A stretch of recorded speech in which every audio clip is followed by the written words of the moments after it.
In the late 1960s, Hollywood was in trouble. The white middle class, their biggest audience, was emigrating to new suburbs, leaving cinemas in city centres with declining revenues and films without viewers.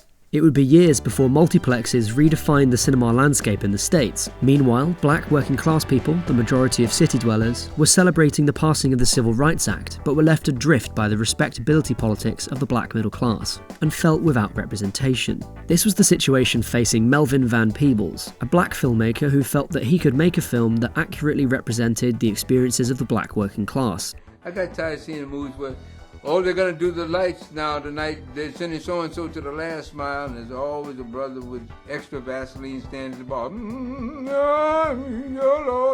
I just got tired of seeing that. So I thought, do it yourself. The low-budget movie, which he directed, scripted, scored, and edited, as well as playing the lead role in, was Sweetback's Badass Song. Premiering in just 2 cinemas, it eventually made over $10 million. It follows the story of Sweetback, a young black man, from his first encounter with a prostitute at age 9 to his escape from white police after being framed for a murder. The reception from the black community, in particular the Black Panthers, was enthusiastic.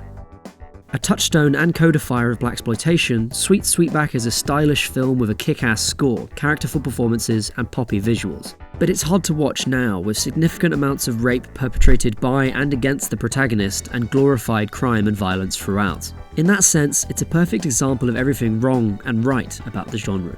In the same year, Shaft provided a more mainstream blaxploitation take, showing that black audiences were a force to be reckoned with. Here you can see clear signs of the visual aspects of blaxploitation, liberal use of zooms, an almost sepia colour palette and grainy film, resulting both from the cheap production values and the desire by directors to make the films lively and full of movement.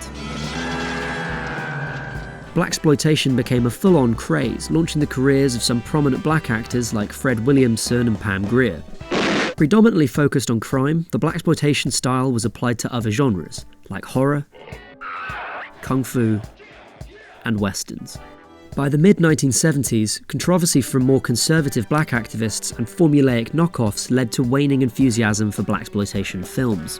While Hollywood had been happy to make money out of black audiences, it's clear that blaxploitation was seen as a fad, and sadly, many of the talented people working on these films didn't work again for years. Until a resurgence in popularity in the 1990s, which coincided with the birth of new black realism, including movies like Boyz in the Hood.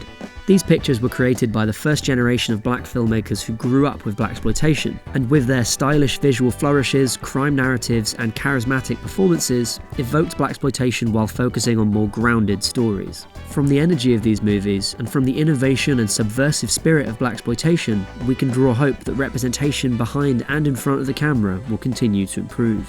Hope you enjoy watching blaxploitation films. If you choose to buy any, you can help fund our channel by using the Amazon affiliate links in the description below. You can also find many of the films on Amazon Prime Video, including Shaft, Coffee, and Foxy Brown, as well as Black Dynamite on Netflix.